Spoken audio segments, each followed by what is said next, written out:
Dawn breaks over the savannah.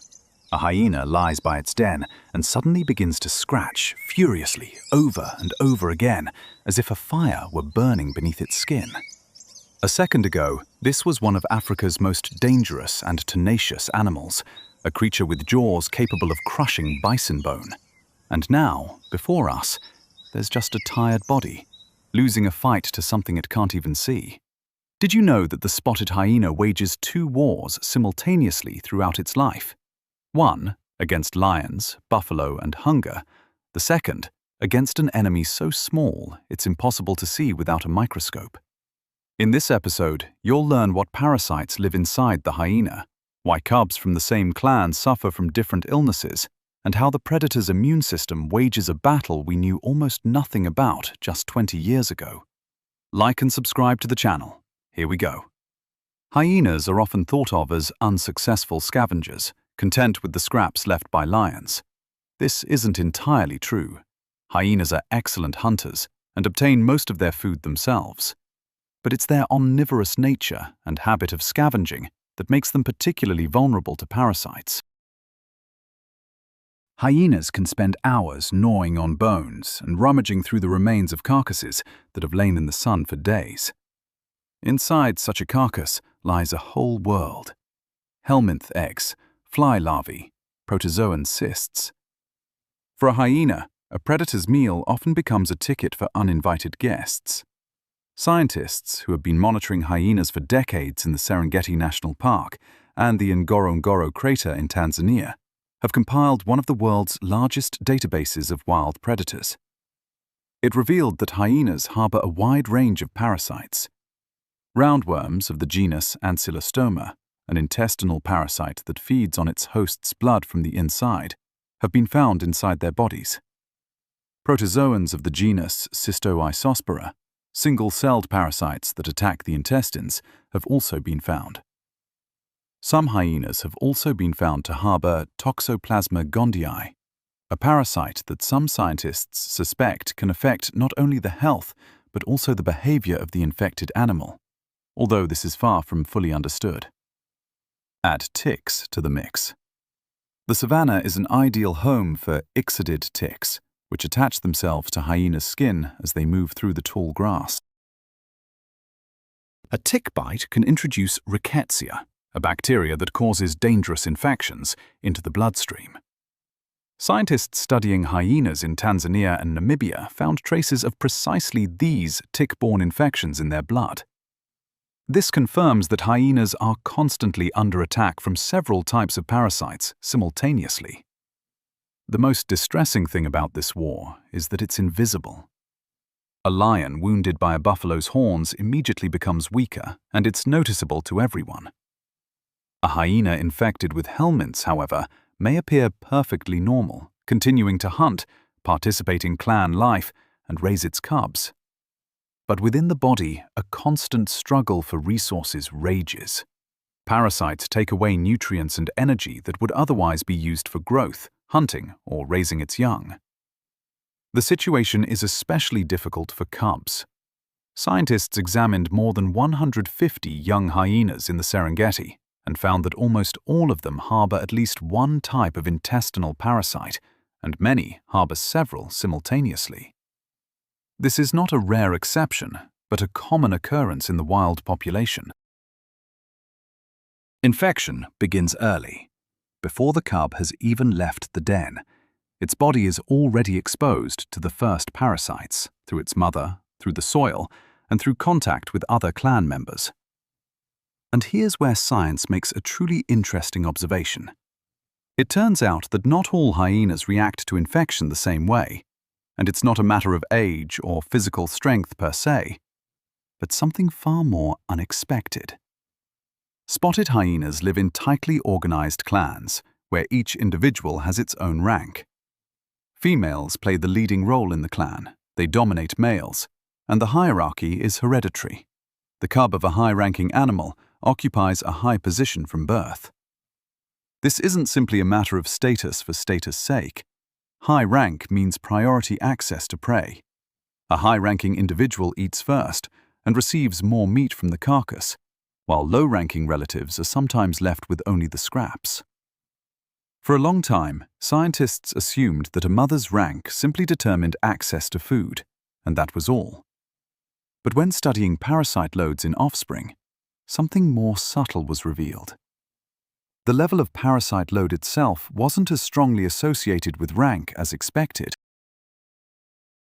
The difference lay in something else: how severely the body tolerated an existing infection. High-ranking offspring with the same parasite load had a higher chance of survival than their low-ranking peers with the same parasite load. Simply put, the infection may be similar, but the outcome is different. Scientists suggest that the issue lies in how much energy the body can afford to devote to tissue repair and immune system function, rather than in the fact that high-ranking pups are somehow protected from the infection itself. A well-nourished pup can simply afford treatment, while an emaciated one cannot. This upends the conventional notion of strength in a predator. Jaws capable of crushing bone are of no help here. The winner isn't the one who's bigger or more aggressive, but the one whose body has enough resources to wage a silent war within itself. So the clan leader, scratching himself at dawn near his den, is not just a tired animal. He is a predator whose fate was largely determined in his childhood by his mother's place in the clan hierarchy. And that's just the beginning of the story. For what awaits us next is the answer to the question: how exactly does the hyena's immune system wage this hidden battle? And why defeating the parasite sometimes costs the body more than the disease itself? Biologists studying wild predators face a serious problem. They can't simply approach a hyena and draw blood at will. A wild animal won't stand still while a needle is stuck into it, and chasing a hyena for a vial of blood can distort the entire purpose of the observation. The animal will be stressed, not in a natural state. Therefore, scientists have found a workaround. The concentration of protective antibodies, such as immunoglobulins, IgA and IgG, as well as a special substance called mucin, can now be measured directly in the animal's feces, without any direct contact with the hyena. This method proved a true breakthrough. It allowed them to track dozens of hyenas over many years of their lives without disturbing them, and the results were unexpected. In pups with a higher load of hookworm, the concentration of protective antibodies was higher. Their bodies were clearly building up resistance, as expected. It would be logical to assume that the stronger the immune response in early life, the longer the animal will live. A strong immune system is the key to a long life, isn't it? But the data showed the opposite. Infants who showed particularly high levels of one antibody in their first year of life had shorter lifespans on average, even after adjusting for age at the time of testing and parasite infestation levels. It appears that a strong immune response in childhood shortened lifespan rather than extended it. How is this possible? Scientists have proposed several explanations, but none of them can yet be considered definitively proven. The first theory is that the immune system doesn't work for free. Every antibody molecule, every cell involved in the fight against the parasite, requires energy and nutrients. If the infant's body expends enormous resources suppressing the infection in the first months of life, these resources may not be sufficient for growth and the development of muscles, bones, and the nervous system. Perhaps the body pays for defeating the parasite at an early age in adulthood: a weaker body, poorer health, and a reduced reserve of strength. The second theory is that an intense immune response is merely a signal, not a cause. High antibody levels may indicate that the cub has encountered a particularly severe form of infection, so severe that the body had to resort to all its reserves. In this case, the short lifespan is not due to the immune response itself, but to the severity of the initial threat, which will simply become even more pronounced years later. Science doesn't yet have a definitive answer. This is a case where it's more honest to say the issue hasn't been fully studied, and researchers are continuing to collect data to determine which theory, or perhaps both, is correct. But the very fact that immunity is not simply a shield, the stronger the better, but a delicate balance that comes at a price, already revolutionizes our understanding of what it means to be a healthy predator. Let's return to where this story began: clan rank. We already know cubs of high-ranking descent tolerate the same parasite load better than those of low rank. Now add immunity to the equation, and the picture becomes even more interesting. A mother's rank determines more than just the amount of food a cub obtains from an antelope or zebra carcass. It also determines how much of the cub's body's resources can be devoted to recovery and defense processes. Researchers studying hyenas in the Serengeti found evidence that high-ranking adults generally invest more resources in immune processes and the repair of tissue damaged by parasites than low-ranking animals. In other words, high clan status isn't just about food. It's about the body's ability to wage an internal war and emerge from it without long-term losses. For a low-ranking cub, the situation is far more dramatic. There's less food, fewer resources for immunity, and therefore the cost of suppressing the infection is higher. Perhaps this is why even a relatively mild infection in low-ranking animals can have far more serious consequences for health and survival than the same infection in a cub from a dominant family. It's a vicious circle. A person's place in the clan hierarchy, determined before birth, influences how well the body copes with parasites in the first months of life, which, in turn, can impact their health and life expectancy years later. Nature is rarely simple. The hyena is one of the most resilient and adaptable predators on the planet, capable of crushing bones and surviving where more specialized species perish. But even such a robust organism must make calculations that rely not on strength, but on statistics. How much resources to expend on the fight now, and what the consequences might be later. We've seen what's happening inside the hyena, but the fight against parasites isn't just a matter of immunity and cellular processes. The hyena also wages this war externally, through behavior shaped by millions of years of evolution. Now we'll explore how exactly this savanna predator physically defends itself against an invisible enemy, and what philosophical conclusions can be drawn from this hidden struggle, which is unfolding right now in every clan, under every African sky. While a war between antibodies and parasites rages inside the hyena's body, the predator wages its own battle on the outside, using behavior rather than immune cells.